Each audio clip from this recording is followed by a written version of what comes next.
అంటే ఒక తేడా ఉన్నదండి. కేసీఆర్ ప్రభుత్వంలో మొట్టమొదట మేము గూడా ఆహ్, బహిరంగ విమర్శలు గానీ, బహిరంగ వ్యాఖ్యానాలు గానీ చేయలేదు. ప్రభుత్వం మంత్రులు వాళ్ళతోనే మాట్లాడేది.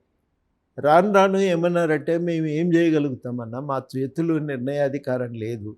ఏదున్నా ముఖ్యమంత్రి గారు ఆమోదిస్తే గానీ పనులు గావు. మీరు అందుకనే ముఖ్యమంత్రి గారితోనే మాట్లాడండి" అని చెప్పింది.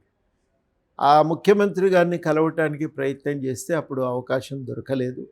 అందువల్ల ఏమైందంటే కమ్యూనికేషన్ అనేది వాళ్ళతో ఒక మాట్లాడుకోవటానికి దారులనేవి మూసుకుపోయింది. మూసుకుపోవటంతో మేము గూడా ఏం చేసినామంటే మీడియా ద్వారా అప్పీల్ చేసినాం. ఇంకా ఎప్పుడైతే అధికారులకు ఇచ్చేటివి ఇచ్చినాం. అధికారులకు గూడా మనం ఇచ్చిన తర్వాత ప్రభుత్వానికి తెలవాలనుకున్నప్పుడు మీడియా ద్వారా చెప్పుకున్నాం.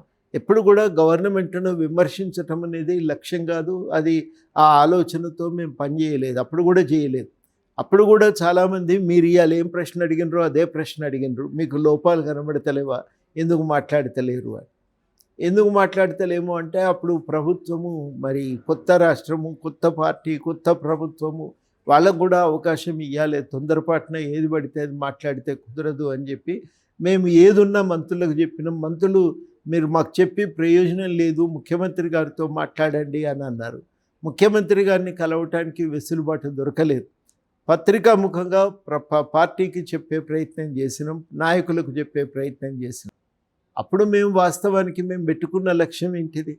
మేము పెట్టుకున్న లక్ష్యం ఏంటంటే తెలంగాణ ఉద్యమ ఆకాంక్షల సాధన కోసం ప్రజల యొక్క మంచి చెడు ప్రభుత్వానికి చెప్పటానికి మనం ఒక ప్రయత్నం చేయాలి. మనం ఒక వాచ్ డాగ్ పాత్ర మనది. ఒక నిఘా వేదికలాగా పనిచేయాలి. ప్రజలకు ప్రభుత్వానికి మధ్య ఒక వారధిగా పనిచేయాలి. అది మన బాధ్యత అని చెప్పి అనుకున్నాం. ఆ లక్ష్యంతోనే మేము పనిచేసినాం. ఎప్పుడు కూడా మేము పోయి ప్రభుత్వాన్ని మీద పడి తిట్టి, కొట్టి, బెదిరించి అట్లాంటి పని కొట్టడానికైతే అవకాశమే లేదు కానీ తిట్టి కానీ దూషించిన సందర్భాలు కానీ లేవు. మేము ప్రభుత్వానికి అధికారులకు వినతి పత్రాలు ఇచ్చినాం. 2.5 ఏళ్ళు ఈ రకంగానే సాగింది. 2.5 ఏళ్ళు ఈ రకంగానే సాగింది. ఈ రకంగా సాగిన తర్వాత ఎప్పుడైతే మేము చెప్తున్నవి రుచించలేదో అప్పుడు కేసీఆర్ మా మీద దాడికి దిగి